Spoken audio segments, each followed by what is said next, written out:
You've heard of Gustav, the killer crocodile who may have taken the lives of over 300 people on the banks of the Ruzizi River. Or the Tsavo lions who terrorized British workers in Africa, devouring around 100 men during the construction of a railway. But today, you'll meet the most lethal creature in history among all wildcats. A predator that hunted humans as its main prey. This is the Champawat Tiger. Welcome to Top 10 The Best, where nature is as fascinating as it is deadly. In the late 19th century, in the mountainous forests of Nepal, villagers began reporting brutal attacks. Women disappeared along the riverbank. Children never returned from the forest. The culprit? An ordinary-looking tigress, but with completely unusual behavior. She didn't hunt deer, wild boar, or buffalo. She hunted human. The Champawat region, located in northern India near the border with Nepal, is a place of wild beauty. A mosaic of mountains covered in dense forests, winding rivers, and small isolated villages. Life here was simple and hard. Families lived by farming, herding and collecting wood from the forests. Women and children walked trails every day to fetch water or firewood. Men cultivated rice, tended livestock, and hunted small game for sustenance. And even though they lived in close proximity to nature, everyone knew that the forest could be dangerous. The wildlife of the lower Himalayas is rich, but also hostile. Tigers, leopards, bears, and wild elephants have always posed risks. But none of these animals attacked systematically until she arrived. At first, it was just rumors.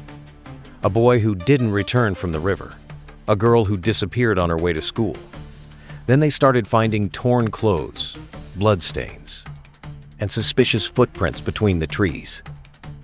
My sister went to get firewood and never came back. We searched for days.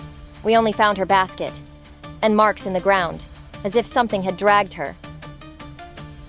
We started hearing screams coming from the forest, always at dawn or dusk. It was like someone was being taken into the woods, a sound that no one will ever forget. Mom said not to go out alone, but Auntie left, and now we don't talk about her anymore.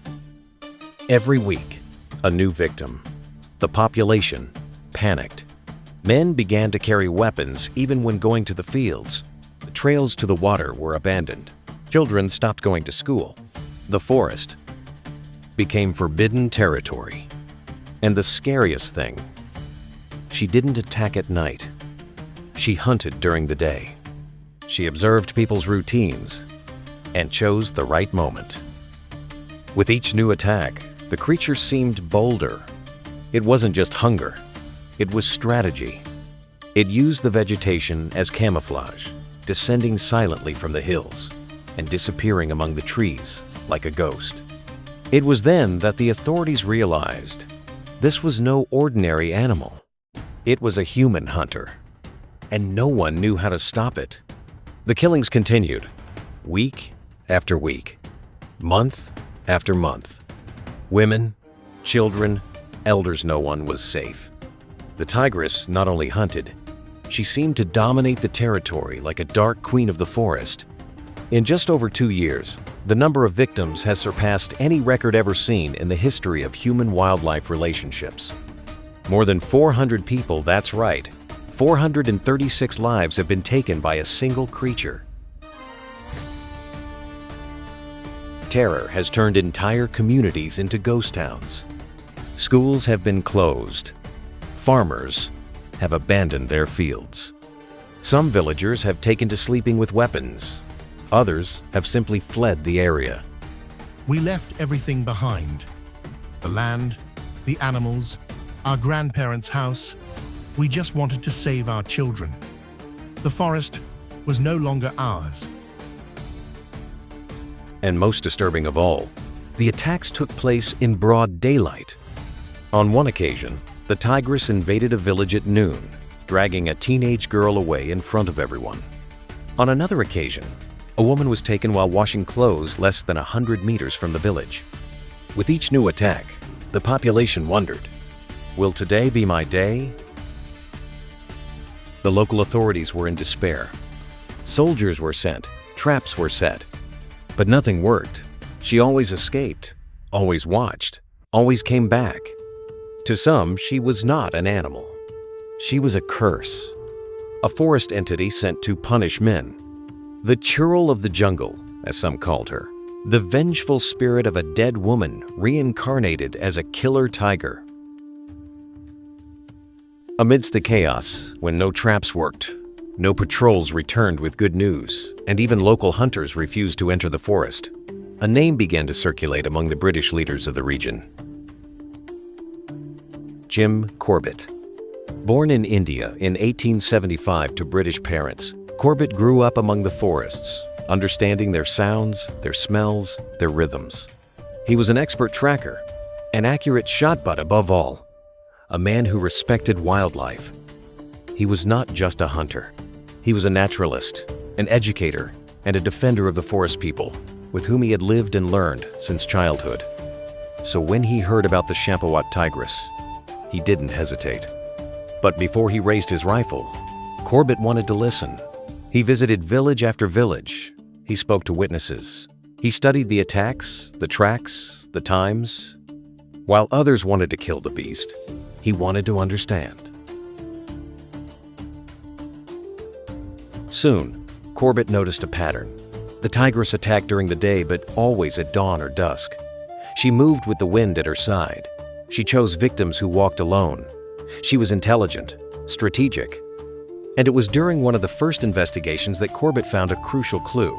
Marks in the mud revealed that the tigress was limping slightly. And when he finally examined the skull of one of the victims, the answer became clear. The tigress's jaw was fractured, probably wounded by a poorly fired bullet from previous hunters. She could no longer hunt her natural prey. And she found humans to be easy, abundant, and defenseless prey. That changed everything for Corbett. She wasn't a monster. She was a survivor, pushed to the brink by human error. And yet, he knew she had to be stopped. And the responsibility was all his. Thus began the most dangerous hunt of Jim Corbett's life, a game of patience, courage, and instinct. He wasn't after an ordinary animal. He was hunting the most lethal creature in cat history. It was the dawn of a new day in Champawat. But this would be no ordinary day. Jim Corbett was prepared. The plan was risky. To use a local girl as live bait. Yes, you heard right. A human life intentionally exposed, protected from a distance to lure the tigress. The girl sat alone near the trail the tigress often used. Hours passed. The heat grew intense. The silence was absolute, except for one heart-stopping sound. Twigs breaking. Very slowly. And then, she appeared. The silent assassin. The queen of the forest. The Tigress of Champawat. She approached cautiously, almost floating in the shadows. She came within 10 meters of the girl. It was at that moment that Corbett fired. The first shot hit the tigress in the shoulder. She turned to attack, roaring like thunder from the depths of the forest. And the second shot was true. There was no celebration. There were no shouts of victory. The forest fell silent. For the first time in a long time. The death of the Champawat Tigress was not just the end of a reign of terror. It was the beginning of a new era. Corbett did not go around bragging. He knew that deep down, it was not just the tigress who was to blame, but a system that destroyed habitats, invaded territories, and left animals with no choice. Corbett became one of the greatest defenders of wildlife. He created nature reserves, wrote books, and fought for the preservation of nature until the end of his life.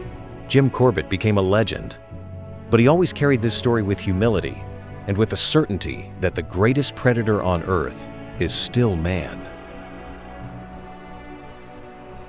The Champawat Tigress is in the Guinness World Records as the wild animal that has killed the most humans in history, 436 confirmed victims. Today, Jim Corbett National Park in India protects the wildlife he loves so much. Respect nature. It only attacks when it has no other choice. This is the Top 10 The Best. Subscribe for more real nature stories like you've never seen before.